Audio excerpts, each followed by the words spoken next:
امام زین العابدین میرے حسین کے شہزادہ، مقام کیا تھا؟ جب کربلا کی سرزمین کے بعد واقعہ کربلا ہو گیا نا، تو امام زین العابدین قافلہ کربلا کے سالار بن کے جا رہے ہیں۔ یہ قافلہ دمشق کے دربار کے بالکل قریب جب پہنچا، ایک بازار تھا جس کا نام تھا سوق ناصریہ۔ جب اس بازار میں پہنچے، ایک بڑھیا تھی، خاتون تھی، اس نے اس قافلے کو روک کر کہا کہ قافلے والوں، تمہارے اندر کوئی طبیب ہو؟ میرا پتر بیمار ہے، علاج کروانا چاہتا۔ وہ یزیدی بدبخت نا مذاق میں کہنے لگے، ہاں وہ جو بیڑیوں والا بیٹھا ہوا ہے نا، ہتھ کڑیوں والا، وہی طبیب ہے، جاؤ اس سے علاج کروا لے۔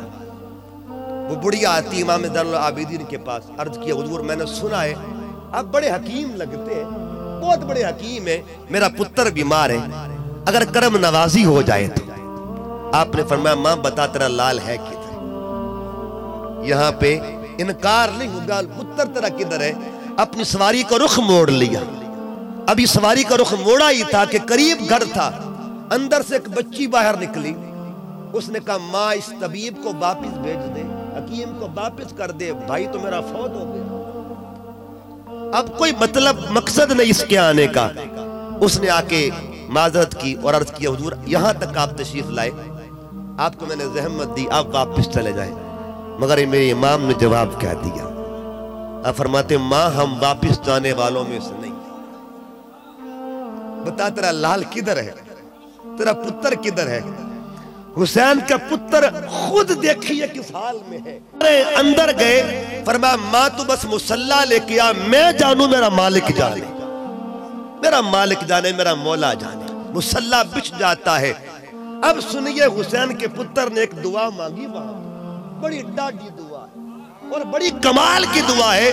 عرض کیا مولا ہم نے اصغر دے دیا، کچھ نہیں مانگا، اکبر دے کے آئے ہیں مگر کچھ نہیں مانگا، اونا محمد دے دیا کچھ نہیں مانگا، قاسم دے دیا کچھ نہیں مانگا، مولا سارا کنبہ دے دیا کچھ نہیں مانگا۔ اس لیے وہ معاملہ رضا کا تھا، وہ معاملہ رضا کا تھا۔ اب معاملہ نانا کی امت کا، وہ معاملہ اپنا تھا، اب معاملہ نانا کی امت کا ہے۔ مطلب یہ ہوا جو اپنے لیے سب کچھ قربان کر کے حضور کی امت کا بھلا مانگے ان کو آل محمد کہا جاتا ہے، ان کو آل محمد کہتے ہیں۔ آپ نے سجدے میں سر رکھا ہوا ہے اور اللہ سے اس طرح بات ہو رہی ہے، تھوڑی دیر گزرتی ہے، وہ بچی کہتی ہے ماں اس حکیم کو کہتے سر تو اٹھائے، میرا ویر زندہ ہو گیا، میرا ویر زندہ ہو گیا، بھائی زندہ ہو گیا ہے۔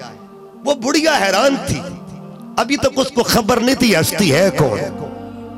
وہ کبھی آپ کی ہتھکڑیوں کو تکتی ہے، کبھی بچے کی زندگی کو دیکھتی ہے۔ عرض کیا کہ ادھر معاملہ اور ہے، ادھر معاملہ اور ہے، ادھر معاملہ کیا ہے، ادھر معاملہ کیا ہے؟ فرمایا بی بی جو تو دیکھ رہی ہے نا، یہ میری ہتھکڑیوں کو، اس کو رضا کہا جاتا ہے، اور وہ جو زندگی ملی ہے اس کو عطا کہا جاتا ہے۔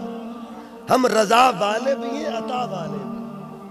بس بات یہ اپنے معاملہ ہو تو رضا پہ راضی ہوتے ہیں، اور معاملہ امت کا ہو تو عطا کیا کرتے ہیں۔ اس نے عرض کیا بتائیے آپ ہیں، آپ کا تعارف کیا ہے؟ آپ نے پوچھا بتا ماں تو کلمہ کن کا پڑھتی؟ اس نے جواب دیا لا الہ الا اللہ محمد الرسول اللہ۔ فرمایا یہ جو کلمے میں نام آتا ہے نا، یہ میرے نانا کا نام، میرے نانا کا نام۔ مطلب یہ ہوا اپنے لیے سب کچھ برداشت کر کے دوسروں کے لیے کرنا، یہ سنت آل مصطفیٰ۔